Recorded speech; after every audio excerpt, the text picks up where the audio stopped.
Om Swastiastu. Assalamualaikum warahmatullahi wabarakatuh. Salam sejahtera untuk kita semua. Salam harmoni. Baik, di sini kami akan membuat video mengenai penanganan pada masalah autonia uteri. Sebelum itu, izinkan kami untuk memperkenalkan diri terlebih dahulu. Perkenalkan, nama saya Lusa Fitri dengan NIM 2006091004 bersama rekan saya. Saya Putu Novianti, NIM 2006091028. Saya Putrika Setiana dengan NIM 2006091043. Saya Putu Pradnya Desulimani dengan NIM 2006091062. Dan saya Kadar Ayu Kurnia Lestari dengan NIM 2006091017. Saya Putri Made Irawan dengan NIM 2006091064. Saya Sri Wulandari dengan NIM 2006091053. Baik, sekian dari perkenalan kami. Selamat menyaksikan. Hai, sebelum kita mengetahui tentang penata laksana autonia uteri, alangkah lebih baiknya kita mengetahui apa sih itu pendarahan. Nah, pendarahan postpartum itu merupakan pendarahan yang dialami oleh beberapa wanita yang pasca melahirkan, setelah melahirkan. Bagi pendarahan sendiri itu penyebabnya ada 4 T. T yang pertama itu tone, yaitu autonia uteri. Kemudian T yang kedua itu tisu atau sisa jaringan pasca melahirkan. Kemudian T yang ketiga itu adalah trauma atau laserasi pada jaringan setelah melahirkan. Kemudian yang keempat adalah trombin, gagalnya pembekuan darah. Nah, sebelum kita lanjut ke penata laksana autonia uteri, apa sih itu autonia uteri?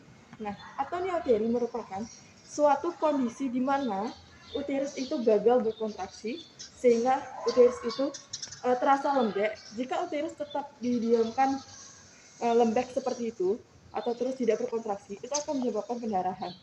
Nah, pendarahan yang terjadi itu akan mengancam nyawa bagi ibu tersebut. Mungkin untuk mengetahui penata laksana lebih lanjut, yuk ikuti saya.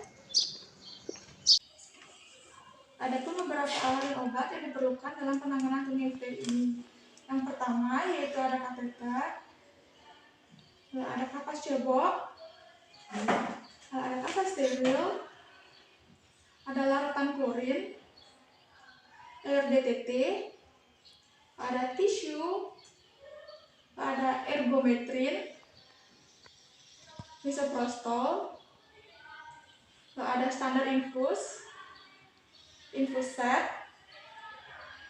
avocat, sarung tangan panjang steril, sarung tangan pendek, ada arloji, ada stetoskop, tensimeter, termometer, spike, dan pantom ibu dan uterus. Serta tidak lupa satu lagi, yaitu adalah surat rujukan. Sebelum melakukan penanganan autonia ini, dari awal melakukan asuhan persalinan normal, penolong sudah mempersiapkan lingkungan terlebih dahulu, seperti menutup sampiran, menjaga privasi ibu dengan cara menyelimuti ibu, dan meminta satu orang dari pihak keluarga untuk mendampingi ibu di ruangan, dan tidak lupa menutup pintu. Juga penolong sudah menggunakan APD dengan lengkap, mulai dari nurse cap, masker, apron, handscoon, dan juga sepatu boot. Baik Ibu, jadi placenta atau hari-hari Ibu sudah laku Ibu ya, dan setelah saya melakukan masa seperti kegiatan di atas Ibu selama 15 detik, itu kontraksi uterus Ibu tidak naik juga, dan ini terlihat adanya pendarahan aktif. Jadi selanjutnya saya akan melakukan tindakan untuk merangsang kontraksi uterus Ibu dan juga untuk menghentikan pendarahan Ibu ya. Nanti itu tekniknya dengan cara memasukkan tangan ke vagina, dan itu akan terasa sedikit nyeri, jadi mohon ditahan Ibu ya. Baik, di sini Ibu ada keinginan untuk kencing Ibu? Tidak ya. Ini juga setelah saya raba, kalau kondisinya tidak penuh.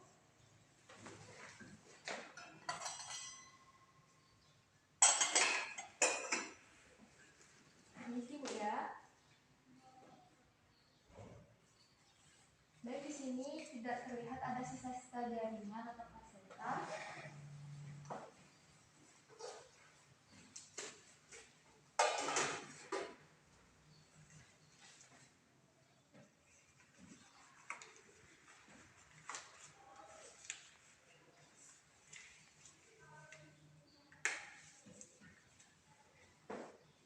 Baik Ibu, saya akan mulai memasukkan tangan saya Ibu ya. Jadi ditahan Ibu, tarik nafas Ibu.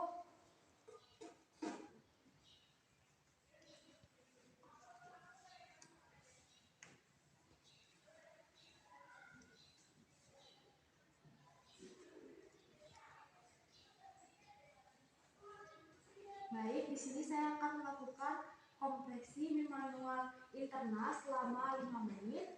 Jika tindakan ini berhasil, yaitu ditandai dengan kedua tangan penolong semakin menjauh dan juga pendarahan terlihat mulai berhenti, itu akan dilanjutkan lagi selama 2 menit. Namun jika tindakan ini setelah dilakukan selama 5 menit tidak berhasil, itu ditandai dengan uterus ibu masih belum bisa berkontraksi dengan baik dan masih terlihat terjadinya pendarahan aktif, maka akan dilanjutkan dengan tindakan kompresi bimanual eksternal.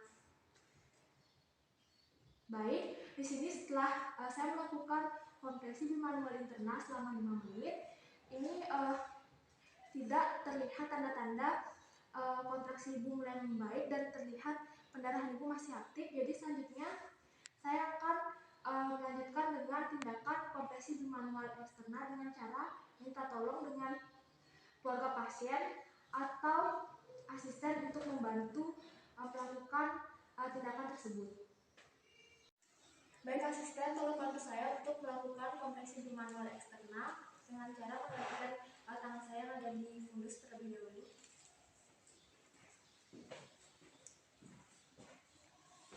Tangan yang sebelah situ dikepalkan. Saya perlahan gantikan di posisi tangan saya sambil bertemu tangannya. Ini ya, pelan-pelan saya keluarkan tangan ya Ibu ya, tarik nafas Ibu. Baik, pertahankan posisi tangan seperti ini.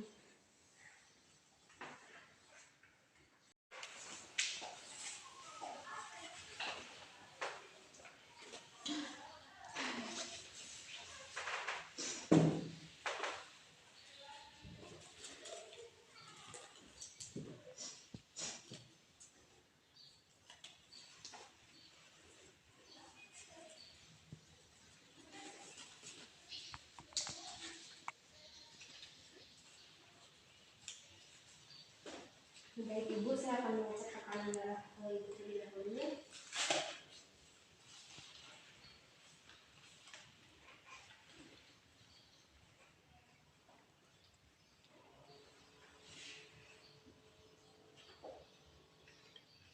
Baik Ibu, tekanan darah Ibu normal 120/80 deh. Jadi saya akan memberikan Ibu obat yaitu ibuprofen yang nanti akan disuntikan di paha Ibu ya.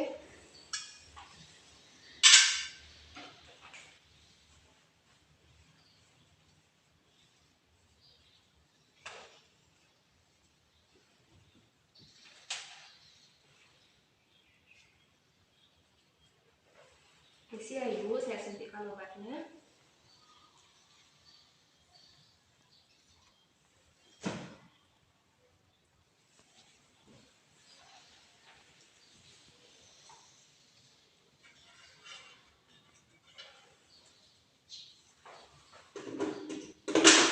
Ibu, kemudian saya akan memasangkan Ibu infus untuk menjaga cairan Ibu agar tetap terjaga ya.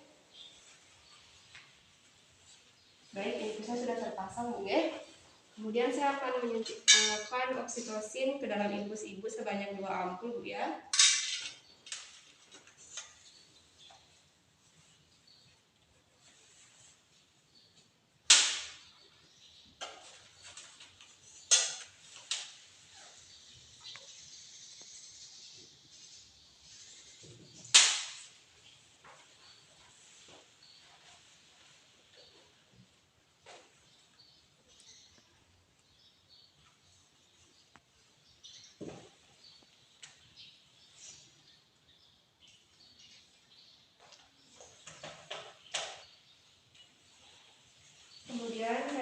secepat mungkin Bu ya.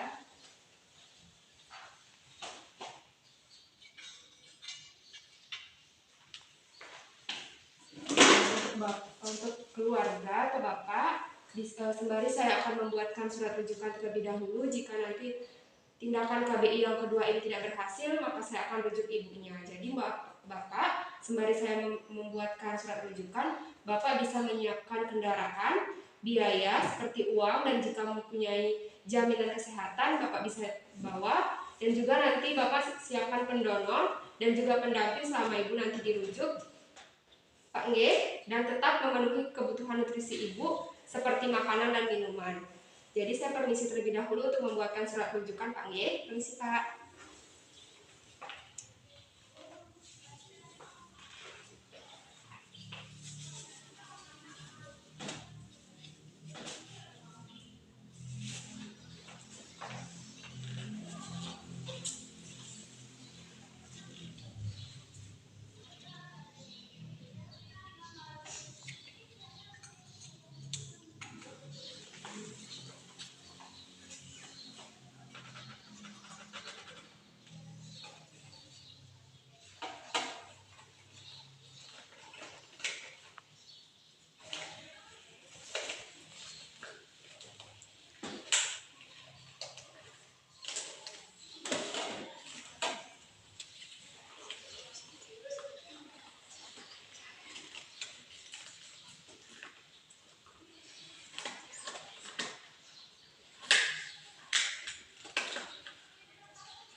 Baik Ibu, saya akan melanjutkan tindakan KBI yang kedua Bu Nge.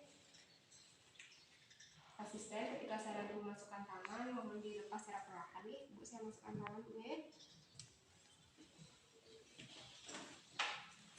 Baik, tindakan KBI yang kedua ini saya mulai lakukan selama 2 menit. Jika nanti tangan saya mulai menjauh, itu artinya kontraksi Ibu dapat kembali baik. Dan jika ini berhasil saya lakukan, saya akan lanjutkan tindakan ini selama 5 menit Ibu ya.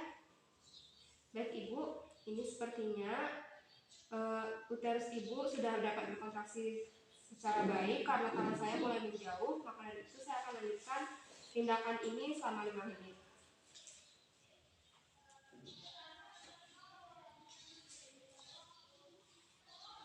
Baik Ibu, kontraksi Ibu sudah dapat berkontraksi secara baik ya.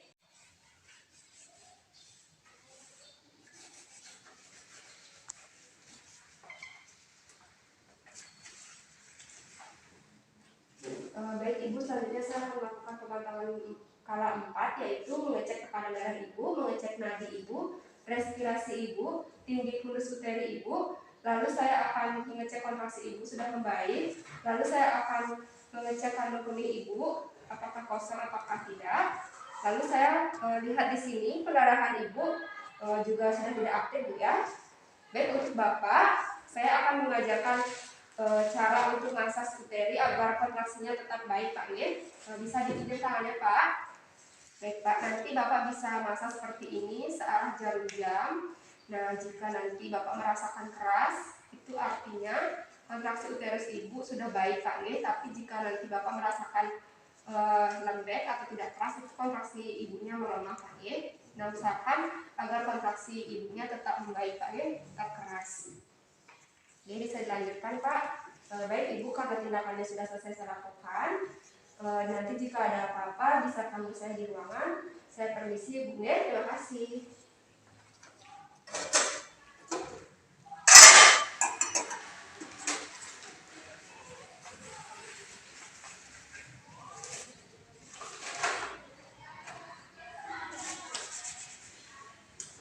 Selanjutnya saya akan melakukan dokumentasian.